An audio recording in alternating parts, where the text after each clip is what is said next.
안녕하세요. 오늘 저희가 함께 살펴볼 자료는요. 한국 근대문학 그리고 또 교육 분야에서 아주 중요한 분이죠. 동농 이해조 선생에 관한 여러 글과 강연 기록입니다. 보통 신소설의 개척자 이렇게 불리시는데 그 평가는 여전히 좀 논쟁적이기도 합니다. 네, 맞아요. 상당히 복합적인 인물이죠.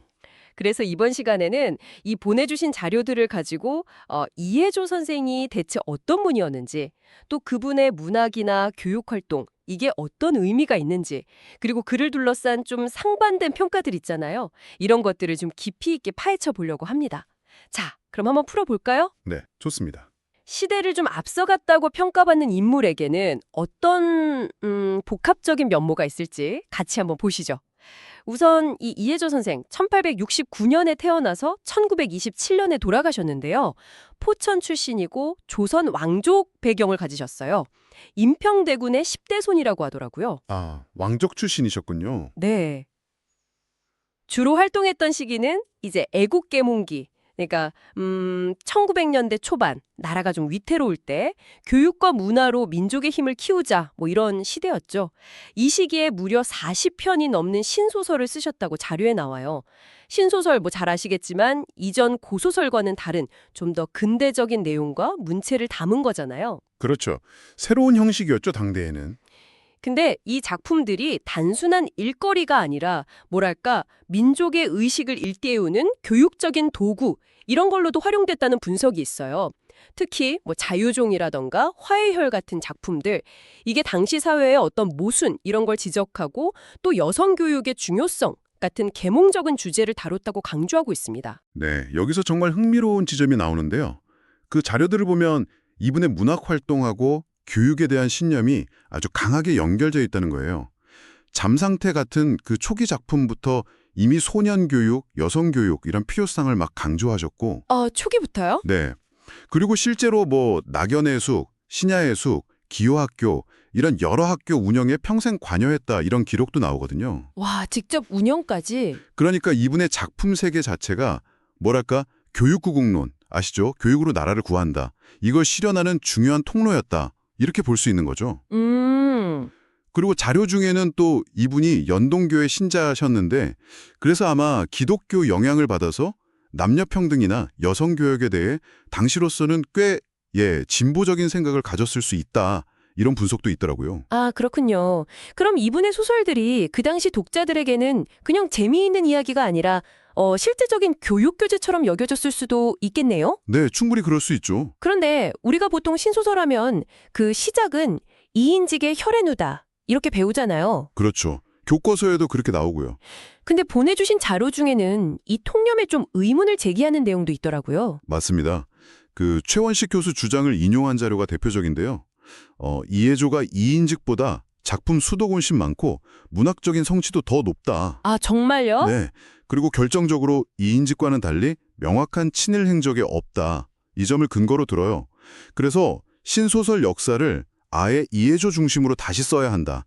이건 꽤 파격적인 주장이죠. 와, 그 정도인가요? 신단공안이라는 작품이 혈의 누보다 먼저 발표됐을 가능성까지 제기하면서 기존의 문학사 서술에 좀 도전하는 그런 시각을 보여줍니다. 와, 이건 정말 흥미로운데요. 우리가 그냥 알고 있던 사실과 좀 다른 평가가 있다는 거잖아요. 그렇죠. 새로운 관점이죠. 하지만 자료를 좀 더 깊이 파고들면 이 이해조 선생을 둘러싼 또 다른 중요한 측면, 바로 친일 논란이 딱 등장합니다. 네, 바로 그 지점입니다. 보내주신 자료들은 이 부분에서 상당히 시각이 엇갈리고 있죠. 네, 맞아요. 그래서 이해조 선생에 대한 평가가 참 복잡해지는 건데요. 자료들을 보면 한쪽에서는 이분이 말년에 대동사문회라는 약간 친일 성향의 유림단체에 참여했다. 이 점하고요. 그리고 총독부 기관지였던 매일신보 기자 이력, 이걸 들어서 친일 행적 아니냐 이렇게 지적을 합니다. 아, 매일신보 기자. 네. 반면에 이병찬 교수의 강연을 인용한 다른 자료에서는 이걸 또 강하게 반박을 해요. 어떻게 반박하나요? 이해조 소설 자체에는 전혀 친일적인 내용이 없다. 그리고 매일신보에서도 소설 연재만 했지 어떤 정치적인 기사를 쓴 건 아니다. 이렇게 주장하고요. 아, 소설만 연재했다? 네.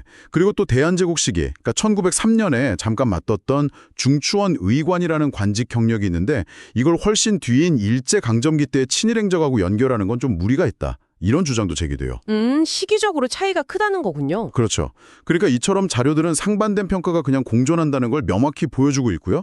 저희는 뭐 어느 한쪽 입장을 지지한다기보다는 자료에 담긴 내용을 그대로 좀 전달해 드리는 데 집중하려고 합니다.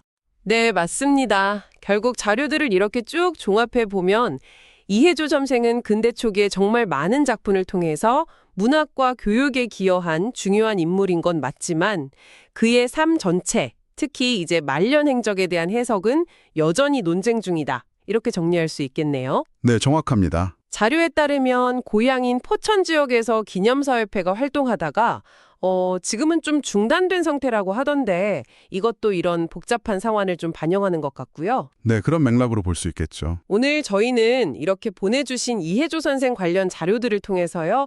그분의 문학적, 교육적 업적과 함께 또 그를 둘러싼 여러 첨예한 논쟁들을 살펴봤습니다.